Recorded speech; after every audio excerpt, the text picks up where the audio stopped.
الله من قرأ الفاتحة.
اس آیت کریمہ میں پروردگار عالم فرعونی نظام کے سلسلے میں آگاہ کرنا چاہتا ہے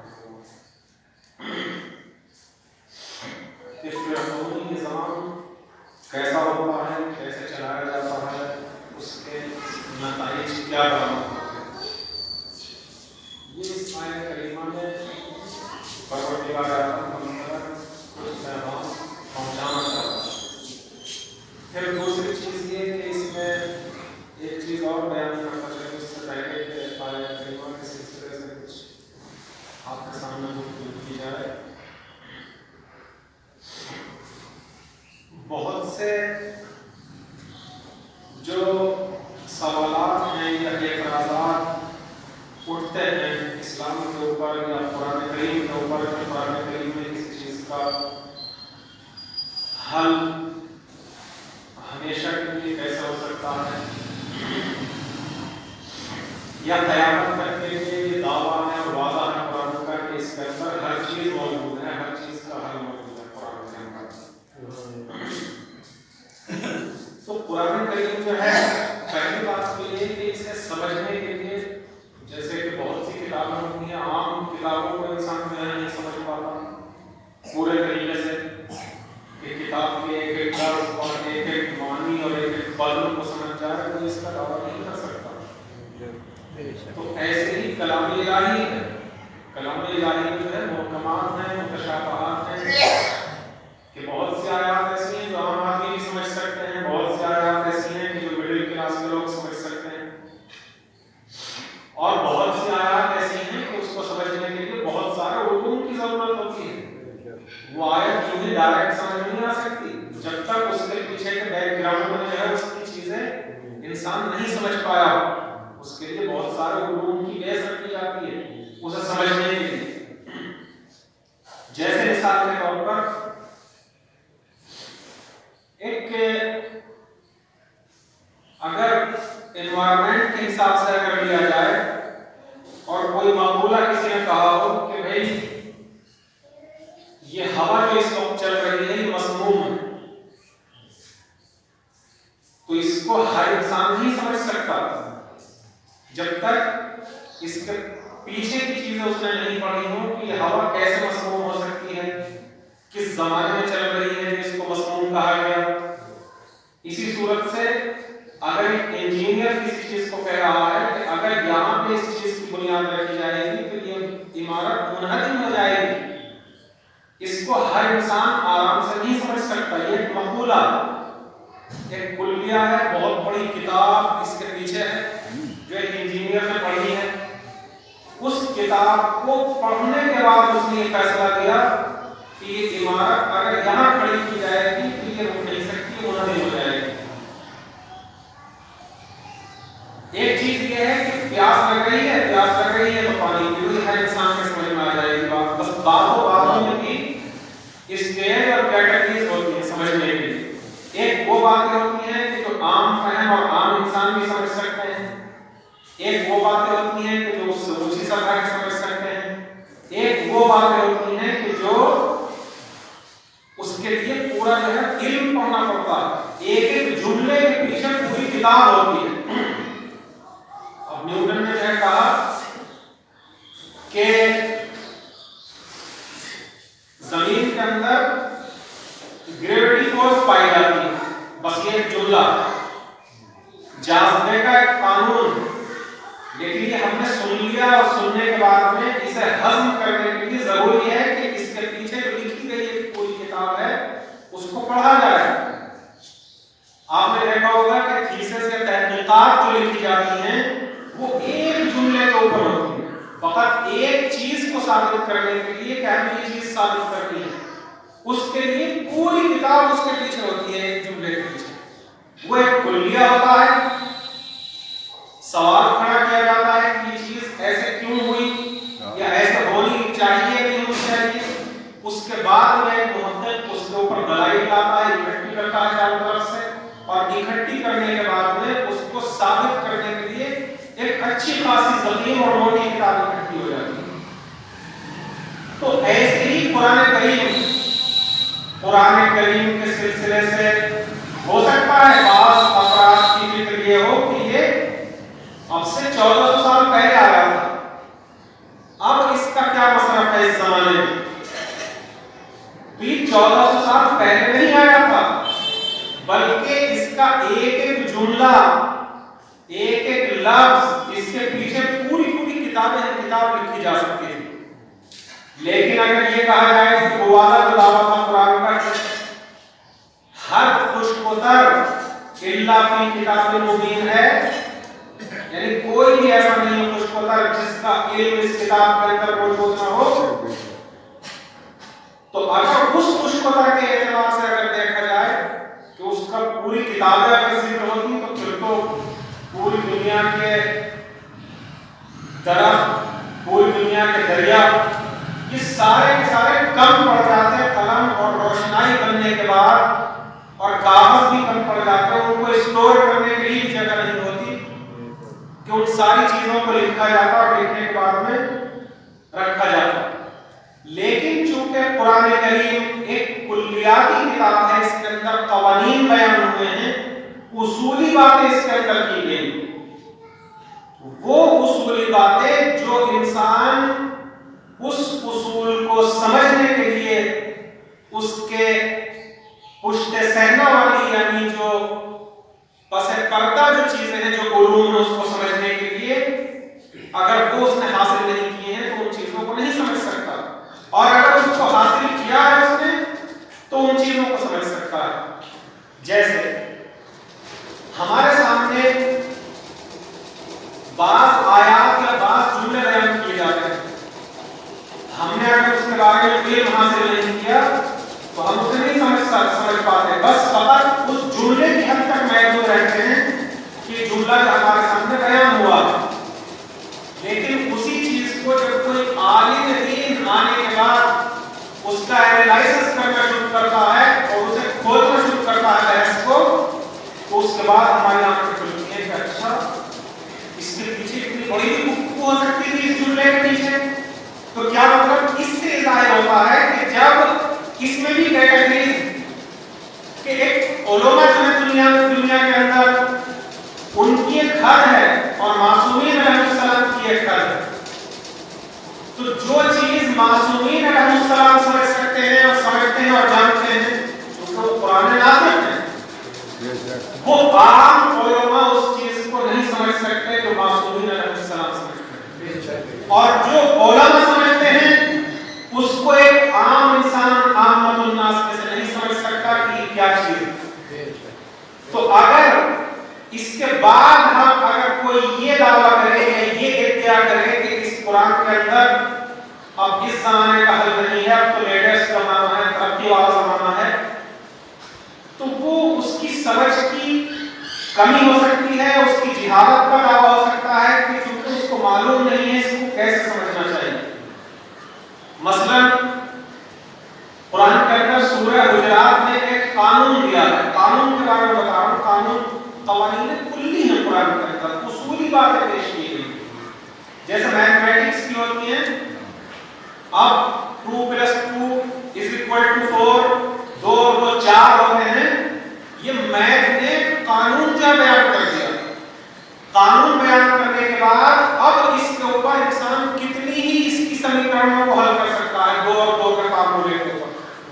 اسی صورت سے قرآن کے اندر کلیہ اور اصولی باتیں قرآن کے اندر کی گئی جو قیامت تک کے لیے زندہ ہیں. سورہ حجرات میں کہا گیا کہ ہم نے جو زمین کے اوپر پانی نازل کیا ہے، اس زمین کے اوپر جو پانی کو نازل کرتے ہیں تو وہ بقدر معلوم، بقدر معلوم یعنی ایک معین ایک کیلکولیشن ہے ہماری، جس کیلکولیشن کی بنیاد کے اوپر ہم اس زمین کے اوپر پانی نازل کرتے ہیں. تو یہ پوری جو پورا ارضیہ ہے یعنی زمین ہے، اس کے اوپر جو پانی نازل ہوتا ہے اس کے بارے میں پروردگار عالم نے کہا ہے کہ اس زمین پہ ہم یہ پانی نازل کرتے ہیں کہ بقدر معلوم. اس کے بارے میں تحقیقات سے پتہ چلا کہ اللہ کی زمین پہ جو سالانہ پانی برستا ہے اس کو جب ملی لیٹر کے اعتبار سے جمع کیا جائے اور پوری دنیا کا بڑا بھاگ کیا جائے، اس کو جو ہے جمع کرنے کے بعد میں یہ معلوم ہوتا ہے کہ ایک خاص مقدار میں ایک خاص کیلکولیشن میں اللہ کی زمین کے اوپر پانی برستا ہے. اس میں سے بات یہ ہے کہ کہیں کے اوپر زیادہ برستا ہے، کہیں پر کم برستا ہے. اس کو اپنی مصلحت کو وہ جانتا ہے کہ کہاں پر مجھے کس سال کتنا پانی بھیجنا ہے اس مقدار میں سے اور کہاں پہ کتنا نہیں بھیجنا. تو یہ قرآن کریم نے یہ کہنے کے بعد کہ ہم ایک خاص مقدار میں معین مقدار میں پانی نازل کرتے ہیں زمین کے اوپر، تو اس کلیے کو اس اصول کو کوئی نہیں کاٹ سکتا دنیا کے اندر جو جانتا ہے اس چیز کو، جس نے علم حاصل کیا. اسی صورت سے قرآن کے اندر جو یہ آیت میں نے آپ لوگوں کے سامنے بیان کی تھی تو یہ ایک پولیٹیکل آیت ہے. میں نے یہاں پہ اس وجہ سے کہ پیچھے تمہید بنائی اس آیت کو بیان کرنے کے لیے کہ کافی لوگوں سے ہمارا سامنا ہوا، مجلس کے بعد میں سوالات بھی ہوتے ہیں، اعتراضات بھی ہوتے ہیں. تو اس میں بعض افراد کتنے ایسے ہوتے ہیں کہ جو کہتے ہیں کہ اس زمانے کی ضروریات کو قرآن کریم حل نہیں کر سکتا. معاذ اللہ کتنے لوگ ہیں نے سنے ہیں جو اس طریقے سے کہہ کے نظر آ رہے ہیں. لیکن اس کی وضاحت میں نے آپ لوگوں کے سامنے کر دی ہے کہ قرآن کریم کی کئی سطحیں، اس کے اندر ابواب ہیں، اس کے اندر بطن جو بغیر علم حاصل کیے ہوئے سمجھ میں نہیں آ سکتے. اسی صورت سے قرآن کریم میں دنیا کی کوئی ایسی چیز نہیں ہے جس کو قرآن کریم نے اس کا حل پیش نہ کیا ہو. یہاں تک کہ اگر سیاسی چیزیں بھی ہیں تو اس کا بھی حل پیش کیا قرآن کریم. سیاست کے اعتبار سے ہم نے اس کے اوپر تقریریں کی ہیں تو بعض افراد جو یہ کہتے ہوئے نظر آتے ہیں، ہم نے بتایا کہ نہیں تعریفیں جو ہیں الگ الگ ہو جاتی ہیں. کبھی کبھی کوئی لفظ ہوتا ہے دنیا کے اندر اس کے معنی کو ہم ہی لوگ بدل دیتے ہیں، تو اس کا معنی کے بدل جانے کا مطلب یہ نہیں ہے کہ وہ لفظ جو ہے برا ہو گیا یا اس کا مفہوم جو ہے وہ قبیح ہو گیا، نہیں، ایسا نہیں ہے. جیسے مثال کے طور پر پیار اور محبت کا لفظ زمانے کے اعتبار سے اس لفظ کو گندا کر دیا گیا، لیکن بارگاہ الہی میں یہ بڑا محترم لفظ ہے، اس کی بڑی اہمیت ہے اس لفظ کی. ایسے ہی جیسے سیدھا شریف ایک لفظ ہے، آج کل کس کے اوپر اعتماد کیا جاتا ہے؟ سیدھے اور شریف لفظ کا. جو سماج کا سب سے زیادہ دیوانہ اور پاگل انسان ہو اس کے اوپر اس لفظ کا اطلاق ہو رہا ہے. اسے کہتے ہیں شریف، اسے کہتے ہیں سادہ. در حقیقت شریف جو ہے پاگل کو نہیں کہتے ہیں اور نہ ہی سادہ انسان پاگل کو کہتے ہیں، چونکہ آیات اور روایات اس کی مخالفت کرتی ہیں. قرآن کریم میں دوسرے ہی صفحے پر آیا ہے، اس میں سورہ بقرہ میں، کہ دیکھیں یخادعون اللہ والذین آمنوا، یہ منافقین اپنے ذہن کی فکر کرتے ہیں کہ ہم نے اللہ کو بھی بیوقوف بنا دیا اور جو لوگ ایمان لائے ہیں انہیں بھی بیوقوف بنا دیا. ولا یخدعون الا انفسهم، یہ اپنے علاوہ کسی اور کو بیوقوف نہیں بنا رہے ہیں. اس کا مطلب یہ ہے کہ مومن انسان جو ایمان لایا ہے یعنی شریف انسان وہ بیوقوف نہیں ہوتا. یہ آیت یہ بتانا چاہ رہی ہے. امیر المؤمنین علیہ السلام نے فرمایا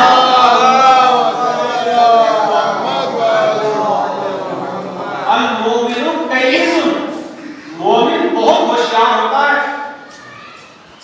لیکن ہوشیار کے معنی میں دنیا میں بدل دیے ہیں. ہوشیار مکاری اور چالاکی کے معنی میں آ گیا. ہوشیار ہونا یعنی جس کا جو ہر وقت چاقو چوبند ہو جو انسان، اس کو ہوشیار کہتے ہیں. یعنی جو بیوقوف نہ ہو اس کو ہوشیار کہتے ہیں، جو پاگل نہ ہو اس کو ہوشیار کہتے ہیں. لیکن اس لفظ کو بھی بدنام کر دیا گیا. تو میں کہتا ہوں کہ اگر روز محشر الفاظ کی اگر دادگاہ یا کورٹ یا جسٹس قائم کی جائے گی تو کتنے ہی الفاظ ایسے ہیں کہ یہ بھی اللہ کے رسول اللہ کی بارگاہ میں شکایت کرتے ہوئے نظر آئیں گے کہ پروردگار عالم ہمارے ساتھ میں ظلم ہوا تھا. ہم الفاظ کو خلق کیا گیا تھا کسی معنی کے لیے، لیکن ہمیں استعمال کیا جانے لگا کسی اور معنی میں. بس یہ الفاظ شکایت کریں. اسی صورت سے سیاست کا لفظ، سیاست کا لفظ بڑا محترم لفظ ہے. اللہ کے احکامات میں، اللہ کی شریعت میں بڑا محترم لفظ اور اتنا صاحب منزلت اور صاحب فضیلت لفظ ہے یہ، لیکن اس کو بدنام کر دیا گیا. بدنام کر دیا گیا انگلش میں پہنچنے کے بعد، چونکہ اس کے ہم معنی پولیٹکس کا لفظ لیا گیا جو یونان کے ایک لفظ سے بنا ہے پولس سے پولیٹکس بنا.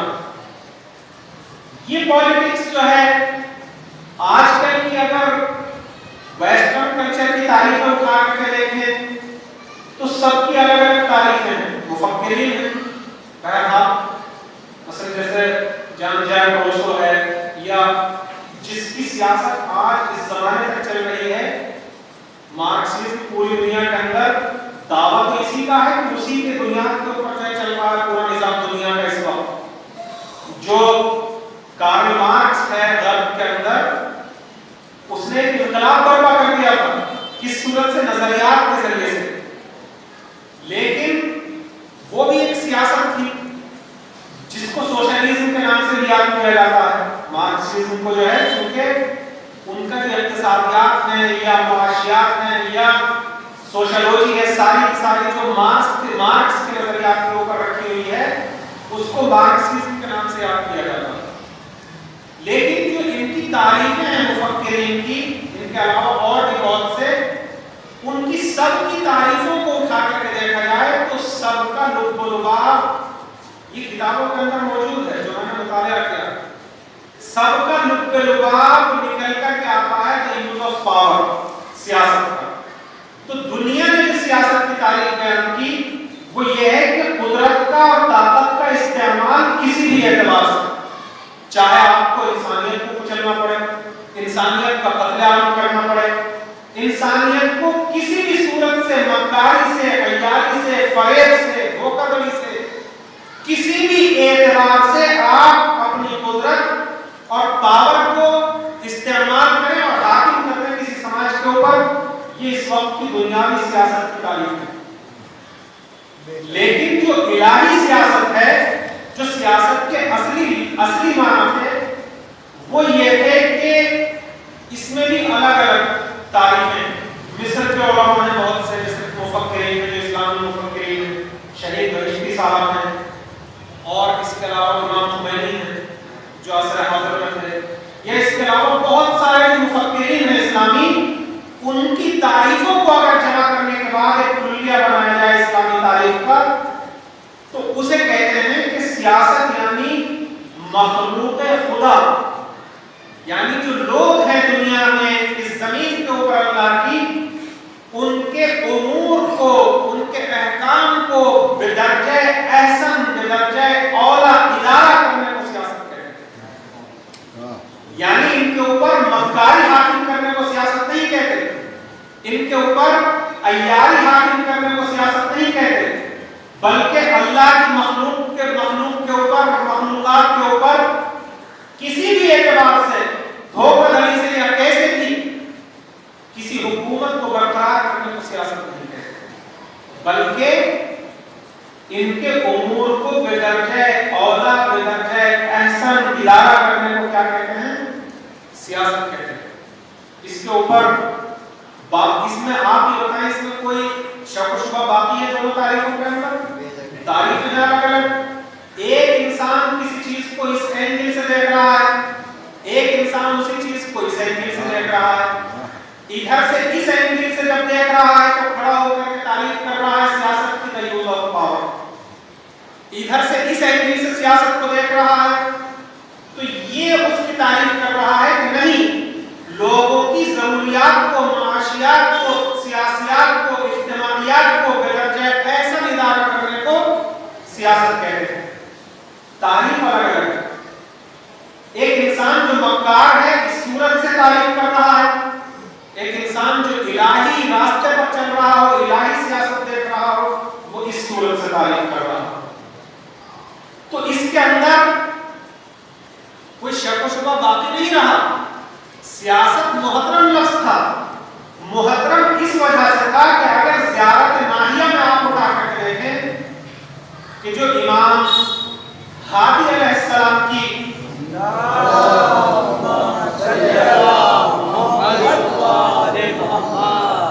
تعلیم فرمائی ہوئی ہے تو اس کے اندر ائمہ معصومین علیہ السلام کو ایک خطاب کیا گیا اور اس کے اندر کہا گیا ہے وہ انتم ساسۃ العباد، آپ ہی وہ لوگ ہیں، یعنی ائمہ معصومین علیہ السلام کہ جو دنیا کے سب سے بڑے سیاست مدار ہیں اللہ کے بندوں کے اوپر۔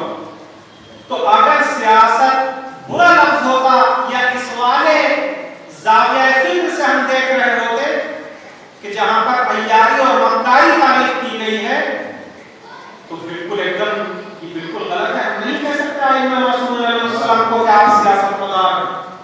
لیکن خود امام ہادی علیہ السلام اس چیز کو کہہ کر کے بتا رہے ہیں کہ دیکھیں سیاست بہت محترم لفظ تھا لیکن اس کو دنیا والوں نے بدل کر کے مکاری اور عیاری میں لے گیا اس لفظ اور اسی میں استعمال کر رہے ہیں، ورنہ معصومین علیہ السلام کو کبھی سیاست العباد کا خطاب نہیں کیا جاتا۔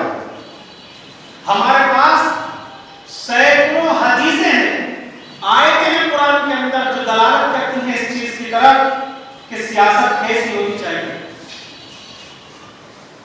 میں نے تمہید کافی طولانی کر دی اپنی اس بات کی، لیکن اپنی اس بات کو مختصراً آپ لوگوں کے سامنے بیان کرتا ہوں۔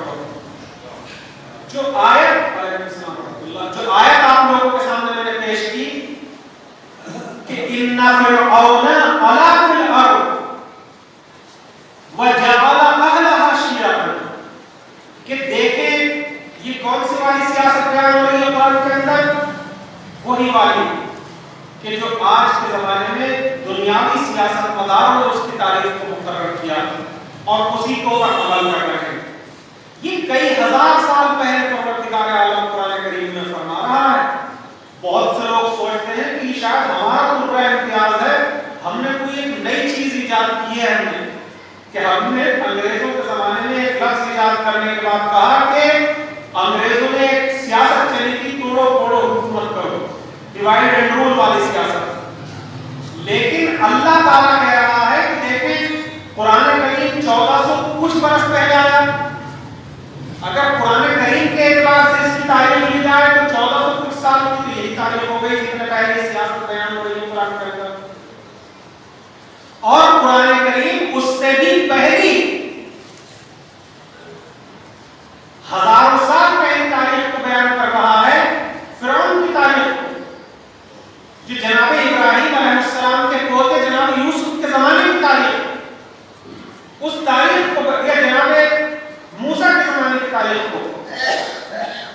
اور اس میں پروردگار یہ کہہ رہا ہے کہ ان فرعون علا فی الارض, فرعون اپنی اس شیطانی حکومت میں, اس شیطانی پاور میں بہت بڑا آدمی بن گیا اللہ کی زمین کے اوپر, بہت آگے پہنچ گیا, اتنا آگے پہنچ گیا کہ رہتی دنیا تک کے لیے طاغوتی حکومتوں کو فرعونی حکومت سے تعبیر کیا جاتا ہے. اتنا آگے پہنچ گیا تھا, اتنا بڑا آدمی بن گیا تھا. لیکن یہ بنا کیسے تھا؟ اللہ تعالیٰ بتا رہا ہے کہ اگر تمہاری سمجھ میں نہیں آتا ہو, تمہیں اگر معلوم نہیں ہے اس کے بارے میں, تو ہم بتاتے ہیں کہ کیسے بنا تھا. وَجَعَلَ أَهْلَهَا شِيَعًا, یہی جس کو ہم سمجھتے ہیں کہ شاید ہم نے کوئی چیز اپنے ذہن سے ایجاد کر لی, نہیں, آج کی نہیں, کئی ہزار سال پرانی. اللہ کہہ رہا ہے کہ توڑو پھوڑو حکومت کرو والی سیاست کو اگر سمجھنا ہے تو فرعون کی حکومت کو سمجھنا ہے. کہ یہ اتنا بڑا آدمی تب بنا کہ جب اس نے جعل اہلہا شیعاً, اس نے اپنی حکومت کے درمیان میں زندگی گزارنے والے افراد کو, اپنی رعایا کو ٹکڑوں ٹکڑوں میں بانٹ دیا.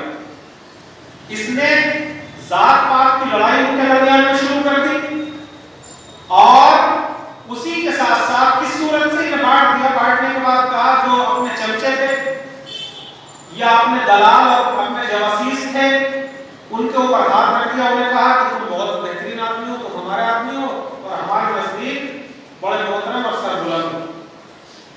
لیکن یہ جو ہیں بنی اسرائیل یا موسیٰ کے ساتھ میں جو چلنے والے لوگ ہیں, یا قبطیان جو ہیں, یا جو دوسرے اور افراد جو موسیٰ کے اس ظلم کے, فرعون کے اس ظلم کے اور فرعونی حکومت کے, اس طاغوتی حکومت کے خلاف آواز اٹھانا چاہتے تھے, ان کو طبقوں میں بانٹ دیا.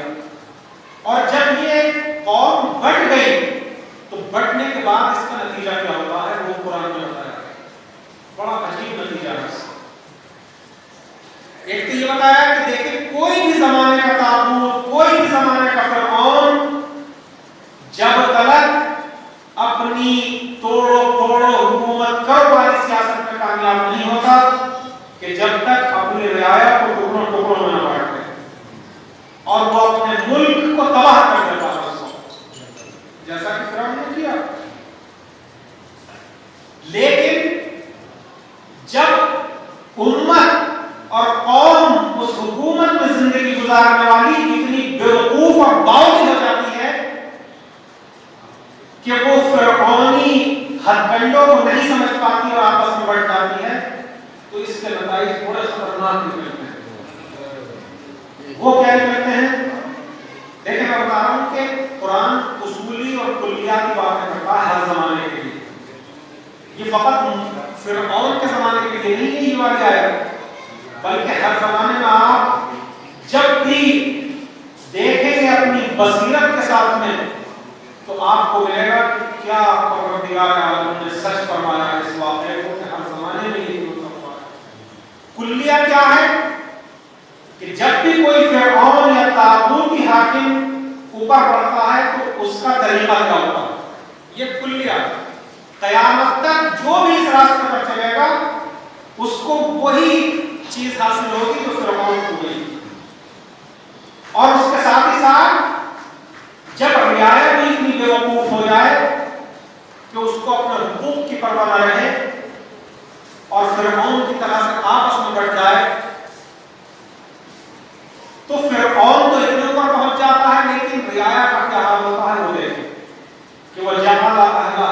شيعا يستضعف طائفة منهم. یہ وہ جملہ ہے کہ ایک گروہ کے اوپر ہاتھ رکھ دیتا ہے فرعون کہ تم ہمارے ہو، اور باقی جو آواز اٹھا رہے ہوں ان کے خلاف میں متحرک کر دیتا. اب یہ آپس میں قوم بڑھ گئی، رعایا بڑھ گئی، لیکن بڑھنے کے بعد میں نتیجہ اتنا بھیانک ہوتا ہے کہ اللہ نے کہا ہے کہ یذبح ابناءہم.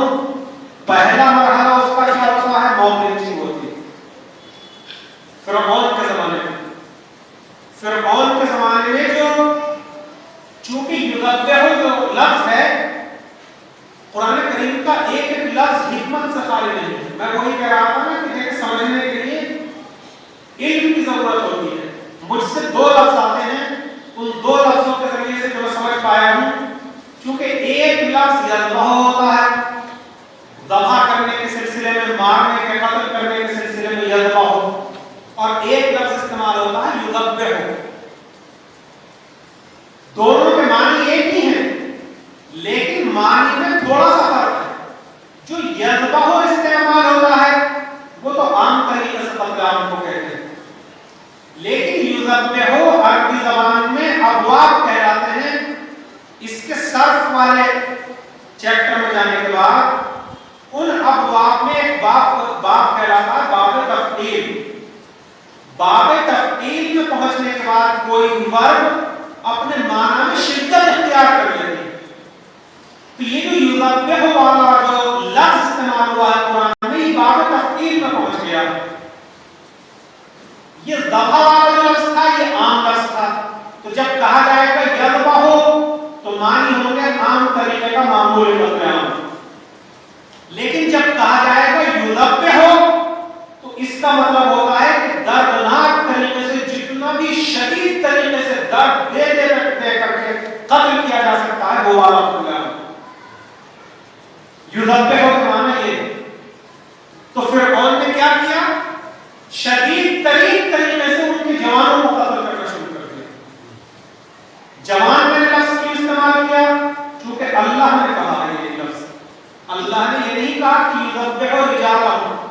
فرعون ان کے مردوں کو، ان کے آدمیوں کو قتل کر دیتا تھا، بلکہ یذبح ابناءہم کا لفظ آیا ہے قرآن کے اندر. تو ابنا کہنے کے بعد پروردگار عالم یہ بتانا چاہتا ہے کہ دیکھیں، جب بھی رعایا اپنے حقوق کو بھول جائے اور اپنے حقوق کا خیال نہ کرے کسی فرعون یا کسی طاغوت کے سامنے، تو پھر اس کا نتیجہ کیا نکلتا ہے؟ نتیجہ یہ نکلتا ہے کہ اچھے جو بہترین جوان، ابنا کا مطلب ہوتا ہے، ابن کا لفظ اسی پہ اطلاق ہوتا ہے جو جوان ہوتے ہیں، نوجوان ہوتے ہیں. ان جوانوں کو ڈھونڈ کر کے جو صلاحیت والے جوان ہیں ان کو فرعون نے شدید ترین طریقے سے قتل کرنا شروع کر دیا. اور اس قتل عام مچانے کے بعد میں اس نے یہاں تک کہ جو اپنے زمانے کی ہیلتھ منسٹری تھی اس کو بھی ہاتھ میں لے دیا. اس نے فرعون نے کیا کیا؟ اس نے پابندی لگا دی کہ کوئی بھی جب تک ہمارے اعتبار سے جس کے اوپر مہر لگی ہوئی نہیں ہوگی ہماری ہیلتھ منسٹری کی، تو ہمارے زمانے کی کوئی بھی عورت آرام سے اور چین سے زندگی نہیں گزار سکتی. یہ کب ہوا؟ کہ جب قوم آپس میں بڑھ گئی اور رعایا آپس میں بڑھ گئی. قتل عام شدید طریقے سے جوانوں پر.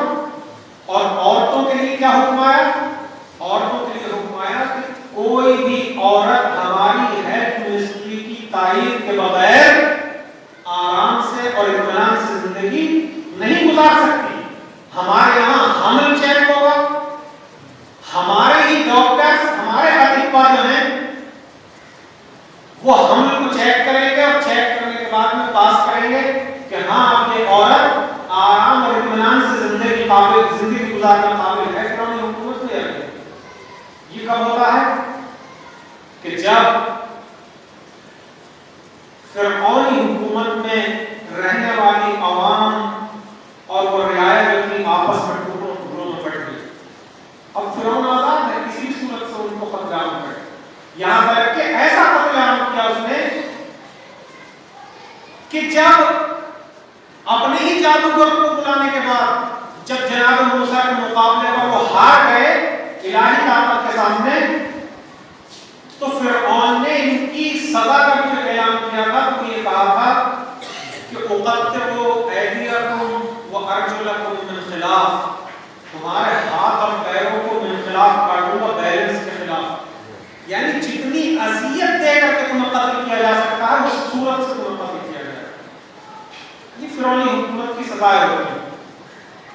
اسی کے ساتھ ساتھ بات یہی طرف نہیں ہوتی کہ فقط جوانوں طرح یا مردوں کے قتل عام تک بات ہو جائے، بلکہ بات اس سے آگے بڑھتی ہے۔ اگلا جملہ یہ ہے قرآن کا کہ یذبح ابناءہم ویستحیی نساءہم، جب اپنے الہی نمائندے کا قوم اور رعایا ساتھ کریں اور آپس میں بڑھ جائیں تو ان کا نتیجہ یہی ہوتا ہے کہ ان کے حمل فرعون کے آدمی چیک کرتے ہیں، ان کے جوانوں کو شدید طریقے سے قتل عام کیا جاتا ہے، اور اسی کے ساتھ ساتھ پھر بھی ان کی عورتوں کو نہیں بخشا جاتا بلکہ ان کی عورتوں کو بھگایا جاتا ہے اور انہیں بندی بنا دیا جاتا ہے۔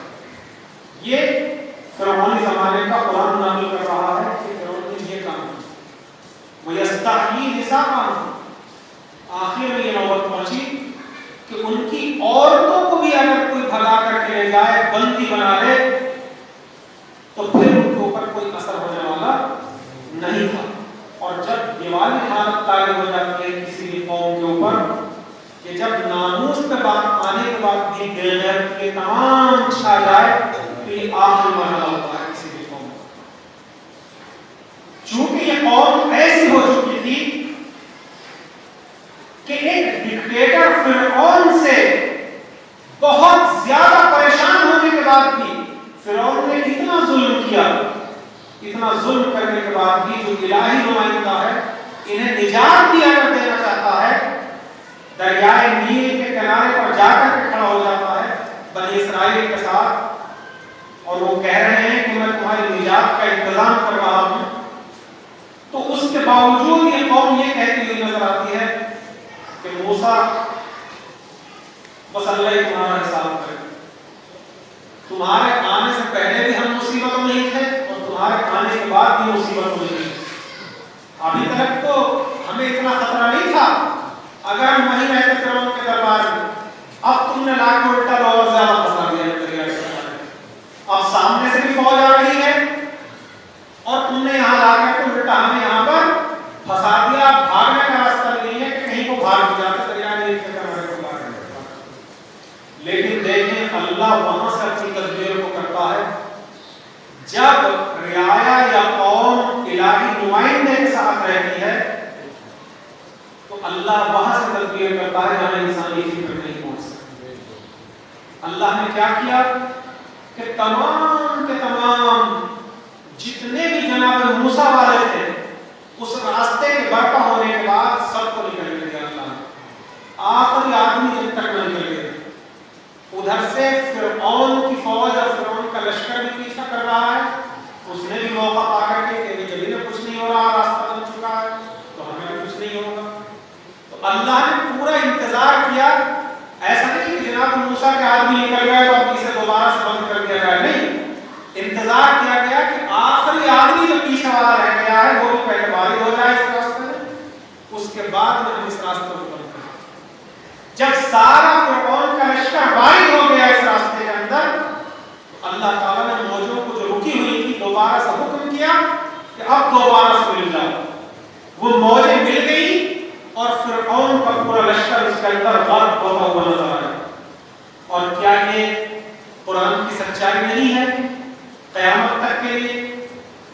اور یہ کیا اللہ کی پاور کو سمجھنے کے لیے کافی نہیں ہے کہ اللہ نے پھر اس کے بعد میں کہا کہ جب فرعون نے اپنے آپ کو ڈوبتے ہوئے پایا تو ایک دم سے نہیں ڈوبا، اس کے اندر جیسے کہ ڈوبنے والے کے ساتھ ہوتا ہے، کبھی اوپر آتا ہے کبھی نیچے، تو اس کے بعد ہی توبہ کرتا ہوا نظر آتا ہے کہ اللہ اب میری توبہ ہے، میں نے توبہ کیا، مجھے یہاں سے بچائے۔ لیکن اللہ نے کہا کہ الان، اب اس وقت جب کہ تیرا ملک الموت تیرے پاس آ چکے ہیں،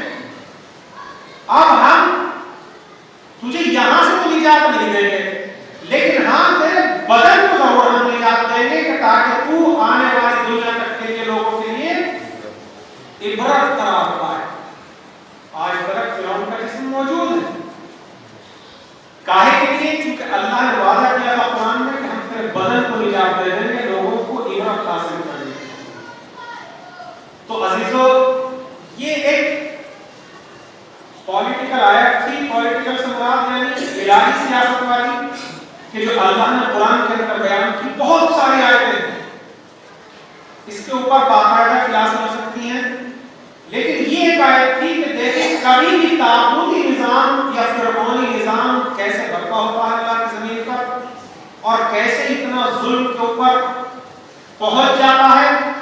اس کا سبب کیا تھا؟ سبب یہ تھا کہ وہ جعل اہلھا شیعا، آپس میں ٹکڑوں میں بانٹ دینا، اور جب ٹکڑوں میں بانٹنے میں کامیاب ہو جاتا ہے تو اس کے نتائج میں جوانوں کا قتل عام کے ساتھ ساتھ کوئی سا بھی ڈپارٹمنٹ فرعونی حکومت کا اپنے ظالم پنجوں سے آزاد نہیں ہوتا، خالی نہیں ہوتا۔ یہ اس آیت کے اندر اشارہ کیا گیا۔ دوسری چیز، عورتیں بھی، آخری مرحلہ یہ ہوتا ہے کہ ان کی عورتوں کو جس صورت سے چاہے استعمال کیا جائے، یا ان کی عورتوں کو غلام بنا دیا جائے، کنیزہ بنا دیا جائے، یہ آخری مرحلہ ہوتا ہے عزیز۔ لیکن آپ نے دیکھا کہ ہر زمانے میں ولی خدا جو ہوتا ہے، چونکہ یہ قرآن ثابت ہے جو ہمارے درمیان ہے، اور ایک قرآن ناطق جو اہل بیت علیہ السلام ہیں، میں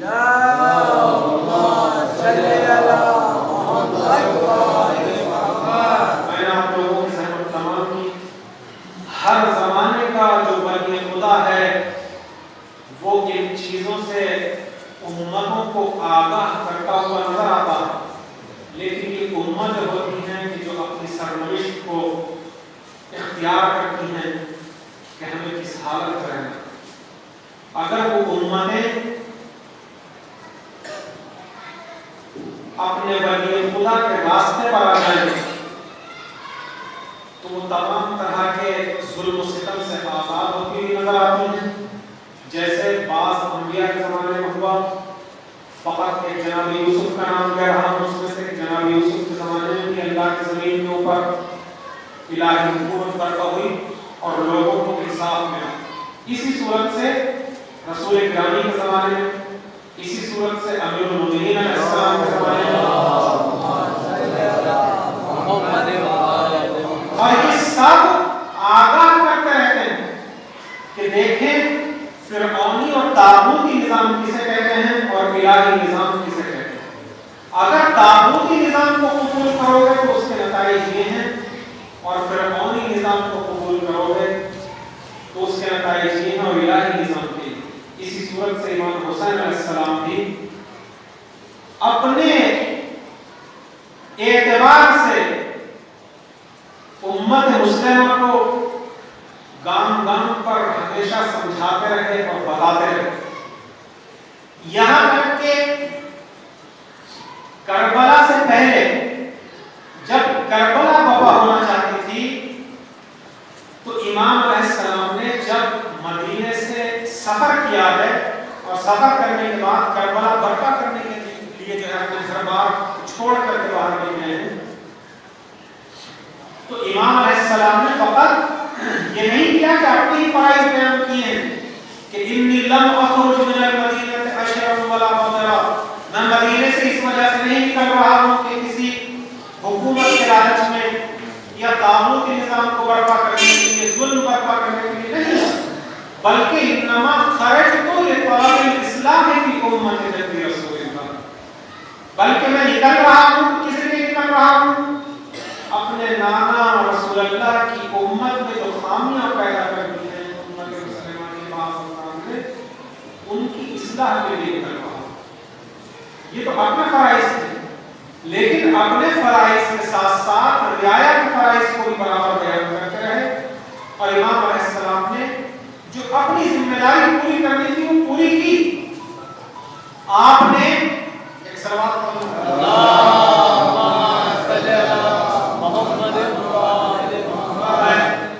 ربط مسائل کے لیے اس چیز کو یہاں پر جوڑ رہا ہوں کہ دیکھیں ولی خدا جو ہوتا ہے وہ تمام چیزوں سے آگاہ کرتا ہوا چلتا ہے۔ اس آخری وقت میں بھی امام علیہ السلام امت کو آگاہ کرتے چلے جا رہے ہیں۔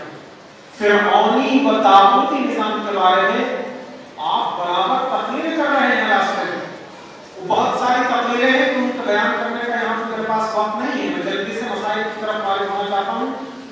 فقط ایک جملہ کہ دیکھیں، ایک جملہ امام کا یہ ہے کہ الا ترون ایھا الناس الا ترون الی الحق لا یعمل به والی الباطل لا یتناهى عنه. لوگ تم کیا نہیں دیکھ رہے ہو اس وقت ماحول کیسا چل رہا؟ تم نہیں دیکھ رہے کہ امر بالمعروف کی طرف لوگوں کو رجحان نہیں دلایا جا رہا اور نہ ہی باطل سے روکا جا رہا. ایک دوسری تقریر میں یہی جو آیت میں نے آپ لوگوں کے سامنے بیان کی فرعونی نظام کی، تو فرعونی نظام کے بارے میں اشارہ کرتے ہیں. آپ کہتے ہیں کہ ایھا الناس ان رسول اللہ قال، کہ میرے جد نانا رسول اللہ نے فرمایا ہے کہ من رہا سلطان جابرا مستحلا لقول اللہ، کہ اے لوگوں دیکھو جو بھی انسان کسی ظالم و جابر فرعون کو دیکھ رہا ہو کہ وہ پبلک کے اوپر ظلم کر رہا ہو، تو یہاں کے اوپر عوام کے اندر کسی طریقے کی کوئی جنبش، کوئی حرکت پیدا ہو ظلم کے خلاف، تو کان حقا علی اللہ ان یدخلہ مدخلا، اللہ کو یہ حق حاصل ہے کہ اس خاموش رہنے والے مجرم کو بھی اسی ظالم و فرعون کے درجے میں وارد کرے گا، وہ اسی میں شامل کرے گا. یہ امام علیہ السلام نے باقاعدہ پیغامات پہنچائے.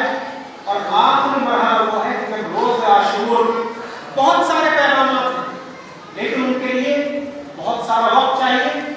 روز عاشور جب امام علیہ السلام تمام اپنے اصحاب و انصار اور اہل بیت علیہ السلام کی قربانیاں پیش کر چکے، تو ان قربانیوں کو پیش کرنے کے بعد بھی آخری وقت ہے، جنگ کر رہے ہیں، لیکن جنگ کرتے وقت امام علیہ السلام ان لوگوں کو اب بھی سمجھانا چاہتے ہیں کہ بھئی دیکھو، تم لوگ اگر ماننا چاہو اب بھی تو تمہارے لیے ہدایت کا موقع ہے، میں تمہیں ہدایت کے راستے بتائے کرتا ہوں. یہ امام علیہ السلام نے ساری چیزیں سمجھائیں، لیکن اس سمجھانے کے ساتھ ہی ساتھ اب جب مائناس جنگ کی ہے امام علیہ السلام نے، کہ جس وقت ان لوگوں کو پر کوئی اثر نہیں ہوا اور اب ولی خدا مجبور ہے دفاعاً، چونکہ دشمن جو ہیں جتنے بھی یزیدی کھڑے ہوئے ہیں وہ امام علیہ السلام کو شہید کرنا چاہتے ہیں، تو چونکہ دفاع اپنے اوپر واجب ہوتا ہے، امام علیہ السلام اب جب میدان میں وارد ہوتے ہیں، اب تلوار میان سے نکالنے کے بعد اب اپنے شیروں کو آواز دیتے ہوئے میدان میں وارد ہوتے ہیں. کہتے ہیں کہ اے میرے شیروں، اے میرے اصحاب و انصار، کیا تم اب اپنے مولا و آقا کی اس جنگ کو نہیں دیکھو گے؟ در حالی کی تمہارے لاشوں پر لاشیں اٹھا کر تقریباً کر چکا ہے، اب آؤ اس اپنے مولا و آقا کی جنگ کا مظاہرہ کرو. ادھر اپنے اہل بیت کو بھی آواز دیتے ہیں، کبھی اکبر سے کہتے ہیں اے اکبر اے جہل، اب آ کر کے اپنے اس بوڑھے باپ کی جنگ کو نہیں دیکھو گے؟ آؤ دیکھو اپنے اس بوڑھے باپ کی جنگ کا نظارہ دیکھو. اے میرے بھتیجے قاسم، اے حسن کی نشانی، آؤ اپنے چچا کی جنگ کو دیکھو. اے میرے برابر کے بھائی عباس، تم تو اب اس دنیا کی مصیبتوں سے آرام پا چکے، اپنے بازو قلم کرا کے دریا کے کنارے پر سو رہے ہو، اب اپنے اس مولا و آقا کی آقا کی جنگ نہیں دیکھو گے. ہاں عزیزو، یہ جنگ کر رہے تھے. اس جنگ کرنے کے دوران عزیزو امام علیہ السلام کو چاروں طرف سے گھیر لیا جاتا. روایت بتاتی ہے کہ 4000 کا لشکر جس کو آرڈر دیا گیا، جب دیکھا گیا کہ امام علیہ السلام مائناس جنگ کر رہے ہیں، تو تیر سوار تیر چلانے والوں کو آرڈر کیا گیا کہ 4000 لوگ امام علیہ السلام کے اوپر ایک ساتھ ایک وقت تیر چلا گیا. اب عزیزو ان تیروں کا چلنا تھا، زہرا تلال ان تیروں کے درمیان ہے، یہ تیر آ رہے ہیں. اسی وجہ سے روایات بتاتی ہیں، بعض روایات یہاں تک کہ مرثیہ میں نقل ہوا کہ امام علیہ السلام کے جسم کے اوپر 1950 زخم ہو چکے تھے. یہ زہرا تلال تیروں کی بارش کے درمیان، لیکن عزیزو ان تیروں کی بارش کے ساتھ ساتھ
کے بعد شیعوں نے کہا کہ اے حسین اس کا مطلب کیا ہے، تم کہنا کیا چاہتے ہو؟ امام نے بڑی مضمونی سے کہا کہ اے شیعوں تو کیا نہیں دیکھ رہا کیا اگر اس وقت یہ جنگ ہے تو تمہارے اور میرے درمیان میں، تم مجھے اپنا دشمن سمجھ رہے ہو، تم میرے اوپر حملہ کر رہے ہو تمہارے اور میرے درمیان، لیکن ان میرے بچوں نے میرے حرم کی عورتوں نے تمہارا کیا بگاڑا ہے؟ جب تک میرے اندر جان باقی ہے تو اس فوجیوں کو حکم کر میری زندگی میں میرے حرم کے اوپر حملہ نہ کیا جائے۔ عزیزو لیکن شیعوں نے اس کہنے کو سن لیا، سن کر کے کہا کہ ٹھیک ہے یہ بہت بہت گھرانے کا شخص ہے، اس کے حرم سے اس فوج کو واپس کر لیا جائے، لیکن میں کہوں گا کہ میرے مولا آپ نے آخری تک ان کو سمجھانے کی کوشش کی اور اپنے حرم کا آپ کو خیال رہا، لیکن اس کربلا کے بعد آپ کے اہل حرم نے کیسی کیسی مصیبتیں اٹھائیں۔ اگر الفاظ کے اعتبار سے بھی عظیم کو سمجھا جائے تو جب ان اہل حرم کو کوفہ اور شام کے بازاروں سے گزارا جاتا تو ان کو خارجی کہہ کر کے خطاب کیا جاتا۔ امام زین العابدین علیہ السلام اس درد کو یوں بیان کرتے تھے کہ جب بھی آپ سے پوچھا جاتا مولا کربلا کے بعد آپ کو کہاں پر زیادہ پریشانیوں کا سامنا ہوا تو شام کے بارے میں آپ یاد کیا کرتے تھے، برابر 3 بار کہا کرتے شام شام شام، لیکن عزیزو جلدی جلدی کی اس 3 بار شام کہنے سے مراد شاید امام علیہ السلام کی یہ تھی کہ بازار شام، دربار شام اور زندان شام، چونکہ ان 3 جگہوں پر وہ مصیبتیں پڑی ہیں کے اوپر۔ عزیزو چونکہ جب دربار بازار میں وارد کیا گیا تو وارد کرنے سے پہلے اہل حرم کو 3 دن تک شام کی دیواروں سے باہر رکھا گیا کہ تاکہ پہلے شہر کو سجا لیا جائے اور سجانے کے بعد عید کے مناظر یہاں پر برپا ہوں شہر میں، اور اس کے بعد اہل حرم کو وارد کیا جائے۔ لیکن میں کہوں گا کہ اے مولا آپ امام حسین علیہ السلام آپ اتنا پریشان تھے اہل حرم کے پردے کے لیے اور ان پہ حملہ ہونے کے لیے، لیکن امام زین العابدین علیہ السلام بیان کرتے ہیں کہ جب ہمارے قافلے کو لے جایا جا رہا تھا تو ہمارے عورتوں اور بچوں کی جہاں پر سواری تھی یہ اشقیاء وہاں پر آنے کے بعد انہیں ڈراتے تھے، دھمکاتے تھے، ان کے چاروں طرف شور و شرابہ کرتے تھے، ان کو تیر و تلوار کے ذریعے سے چبھا کر کے انہیں اذیت دی جاتی، اور اس کے بعد جب یہاں پر وارد کیا گیا شام کے اندر تو شام میں قافلہ وارد ہوا باب الساعات سے۔ باب الساعات ایک دروازہ کا شام کا آخری جملہ عزیزو، یہاں پر قافلہ وارد ہونے سے پہلے یہاں پر خوشیاں منائی جا رہی ہیں۔ ایک اہل بیت علیہ السلام کو ماننے والا ایک شخص ہے، وہ بھی یہاں پر قیام پذیر تھا، ایک تاجر ہے جو فلسطین وغیرہ اور شام کے ایریا کے درمیان میں آتا جاتا رہتا ہے، یہ اس وقت شام میں تھا۔ اس نے پوچھا کیا ماجرا ہو گیا ہے، یہ خوشیاں کیسے منائی جا رہی ہیں؟ اس وقت تو امت مسلمہ کی تو کوئی عید ہے ہی نہیں، لیکن اگر یہود و نصارہ کے اعتبار سے دیکھا جائے تو ان کا بھی کوئی عید کا موقع نہیں ہے جشن کا، تو خوشیاں کیسی منائی جا رہی ہیں؟ تو اسے پتا چلا کہ ایسے ایسے رسول گرامی کی آل و اولاد تھی، ان کو قتل کر دیا گیا ہے اور ان کے بچوں کو اور ان کے عورتوں کو اس وقت قیدی بنا کر کے لایا جا رہا ہے، جس کا دل تڑپ گیا، لیکن سننے کے بعد اس منظر کو دیکھنے کے لیے کھڑا ہوا تھا کہ یہ کہیے کہ قافلہ وارد ہوا باب الساعات کی طرف سے، اور وارد ہونے کے بعد وہی ڈھول تاشے اور ان چیزوں کے ساتھ اس نے دیکھا کہ ایک بیمار سا ایک جوان ہے جو آگے آگے آ رہا ہے اس قافلے کے، اور سر جو ہے مخلوط کے ساتھ میں کٹے ہوئے لیزوں کے اوپر۔ تو اس آدمی نے اس اونٹ کے نزدیک جانے کے بعد پوچھا، پہچان گیا، کہا کہ مولا یہ کیا ہوں کہ میں کیا دیکھ رہا ہوں؟ تو مولا نے کربلا سے سارا واقعہ بیان کرنے کے بعد اس سے پوچھا کیا مظلوم کا وقت آ چکا ہے کہ مولا اس وقت اس سے درہم و دینار کو پوچھ رہے ہیں، کہہ رہے ہیں کہ تیرے پاس کچھ پیسہ ہے؟ تو مجھے اتنا بتانے سے کہا ہاں مولا میرے پاس تھوڑے سے پیسے موجود ہیں۔ تو مولا نے کہا کہ تو بس ہمارے اوپر اتنا رحم کرم کر دے اس وقت کہ مجھ سے ہی برداشت نہیں ہو رہا، مجھ سے اپنی ماں بہنوں نہیں دیکھی جا رہی،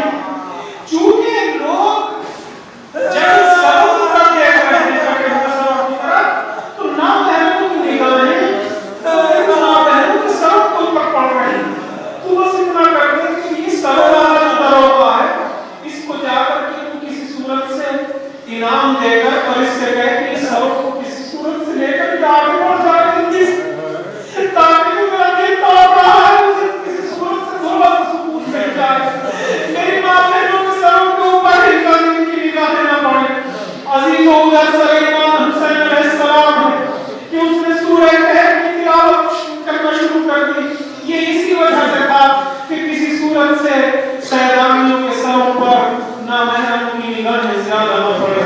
اللہ لعنت اللہ علی القوم الظالمین وسيعفو الذين ظلموا من الظالمين ينقلبون. پروردگار عالم ہمارے اس عبادت کو قبول کرنا. پروردگار عالم یہ جو پورے اس مجلس کا ثواب معین مقرر کیا ہو، پروردگار عالم مرحومین کی جن کے لیے مجلس برپا کی گئی ہے ان کی ارواح کو احساس فرما. پروردگار محمد والے محمد جو ہمارے آج نقاش جاری ہوئے ہیں ان کی اوزاری ہمارے محمد ان کو ہمارے لیے ہمارے آبا و اجداد جو گزشتگان ان کی بخشش اور شفاعت کا ذریعہ قرار دے. پروردگار عالم ہمیں بہترین طریقے سے نظامات دنیا کو نظام ترقی اور نظام الہی کو سمجھنے کی توفیق عطا فرما اور نظام الہی کے ساتھ شان و شانت چلنے کی توفیق عطا فرما. کیوں؟ اس لیے کہ ہم اس امام کا انتظار کر رہے ہیں، اس امام کے ظہور کا انتظار کر رہے ہیں کہ جس کے ظہور میں شامل ہونے کی شرط یہ ہے کہ ہم نظام فرعونی اور نظام الہی کو سمجھ سکیں اور نظام الہی کے ساتھ کھڑے. ورنہ اگر نظام فرعونی کے ساتھ ہوں گے تو ہم امام کے انصاری کو شمار نہیں ہو سکتے. پروردگار عالم ہمیں توفیق عطا فرما کہ ہم اس راستے پر چل سکیں کہ جس کے ذریعے سے ہمارا امام انصار امام علیہ السلام ہو سکے اور ان کے ظہور میں بھی تعلیم عطا فرما دے تاکہ اس دنیا کو آخر کے اس صورت سے ظلم و جور سے ہم جو کی ہے ہم لوگ انصاف سکیں اور ہم ان کے انصار و